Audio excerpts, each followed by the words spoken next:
अपने घर से मायका बन जाने का सफ़र। दुल्हन के जोड़े में सजी रितिका विदाई से पहले अपने पूरे घर को बड़ी हसरत से निहार रही थी। वो घर जो कुछ देर बाद ही उसे छोड़कर जाना है। अचानक उसकी निगाह हलवाइयों का हिसाब निपटाते पिता पर गई। एक दिन में ही कितनी मायूसी छा गई उनके चेहरे पर।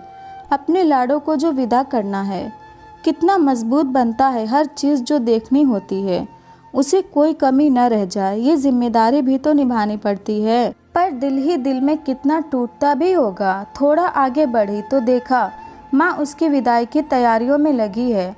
बार बार अपने आंसुओं को पोंछती। जिस बेटे को अपने कोख में रखा, जन्म दिया, बड़ा किया, वो आज विदा हो चली है तो माँ का दिल तो रोएगा ना। पर वो अभी भी अपनी जिम्मेदारी निभाने में लगी थी। तभी उसने देखा एक कोने में छोटा भाई छुपकर आंसू बहा रहा है। वो भाई जो बार बार पर उससे लड़ता झगड़ता था, आज उसकी विदाई पर कैसे ना आंसू बहाए।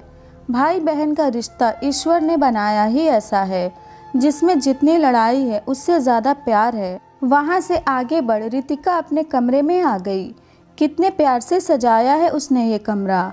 अब ये भी छूट जाएगा हमेशा के लिए। उसकी आंखों में आंसुओं की झड़ी लग गई। हे ईश्वर, क्या रीत बनाई है तुमने। जिस घर की जाई बेटी, उस घर के लिए कर दी जाती पराई बेटी। लाडो विदाई का समय हो गया। तभी पीछे से उसकी माँ कामिनी जी ने आवाज़ दी। माँ की आवाज़ सुन भाग कर गले लग गई। माँ के और ज़ोर ज़ोर से रो दी।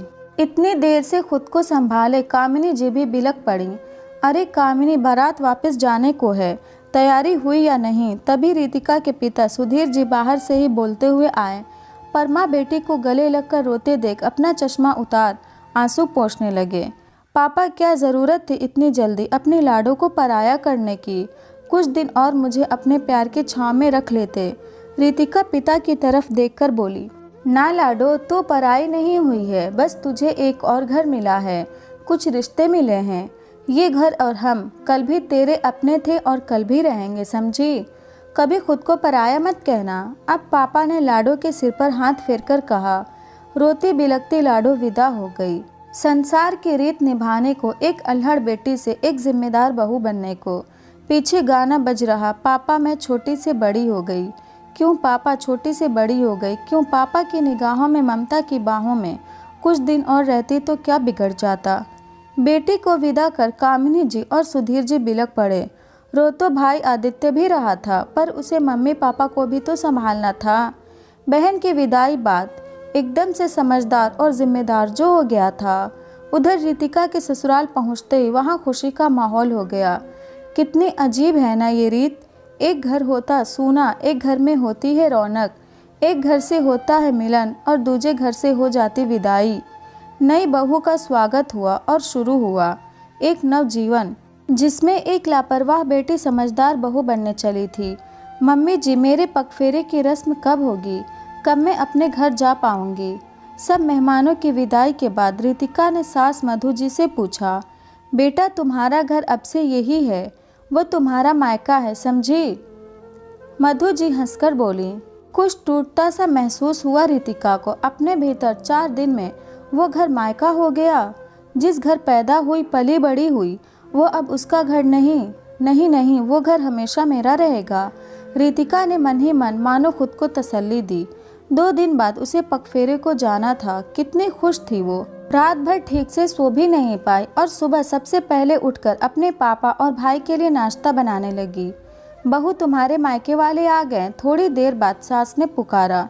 फिर से कुछ टूटा लाडो के भीतर। ना पिता ना भाई, बस मायके वाले। उफ भगवान, क्या घड़ी आती है बेटियों की ज़िंदगी में, जिसमें उसके अपने जन्मदाता, अपना भाई मायके वाले बनकर रह जाते हैं। रितिका पिता भाई के लिए चाय नाश्ता लेकर आई और दोनों के गले लग गई। अरे वाह दीदी, तू जल्दी उठना सीख गई। वहाँ तो तुझे कितने जतन से उठाना पड़ता था। आदित्य अपने आंसुओं को पोंछता हुआ बोला। हाँ, तो वो इसका घर था, ये ससुराल है। वहाँ तो अपनी मर्जी चलाती थी, यहाँ इसे एक जिम्मेदार बहू का किरदार निभाना है। क्यों समधन जी। सुधीर जी भी आंखों के कोरों के आंसू हंसी में छिपा गए। समधी जी, घर तो अब यही है इसका, वो तो मायका है जिसमें मेहमान बनकर जाएगी। अब तो ये वैसे 4 दिन से ज़्यादा नहीं छोड़ेंगे हम अपनी बहू को। मधु जी हंसते हुए बोली, जी जैसा आपकी इजाज़त। सुधीर जी हाथ जोड़ बोले।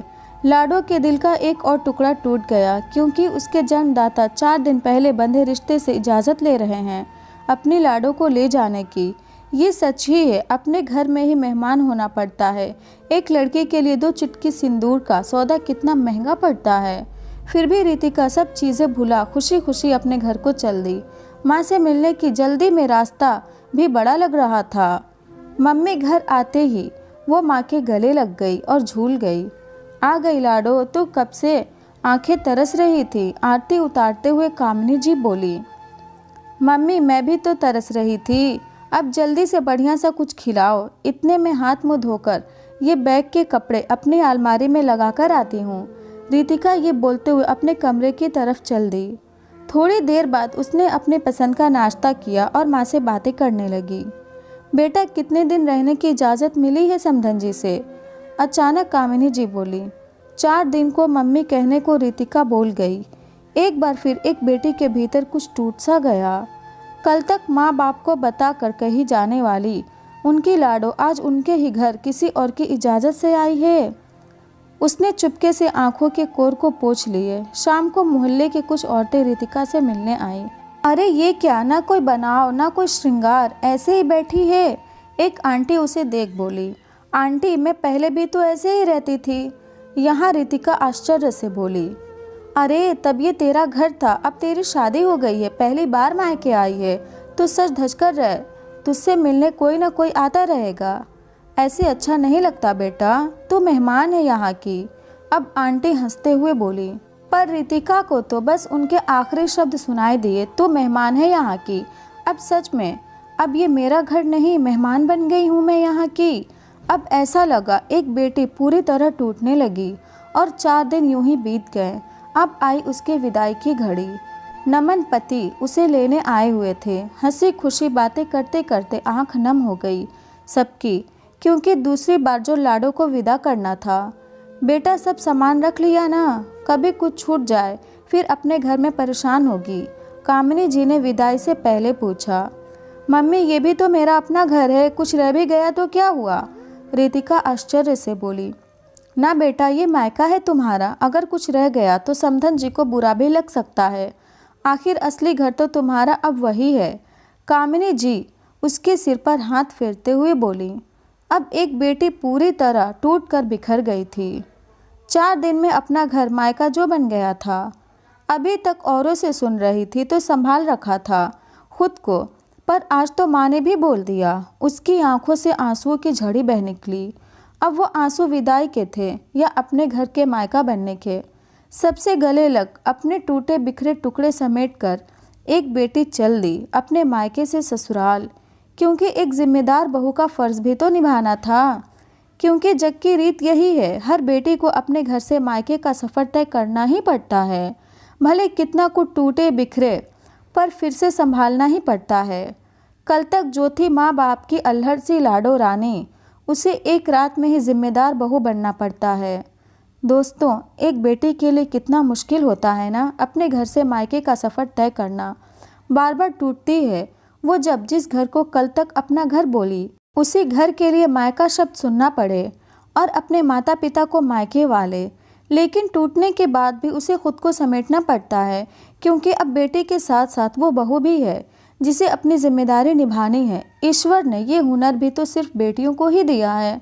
जिस आंगन में पैदा हुई वो आंगन छूट जाए, एक बेटी के लिए कितना मुश्किल ये स्वीकार कर पाना है। अगर ये स्टोरी आपको अच्छी लगी तो इस वीडियो को लाइक करें और नए हैं तो इस चैनल को भी सब्सक्राइब करें।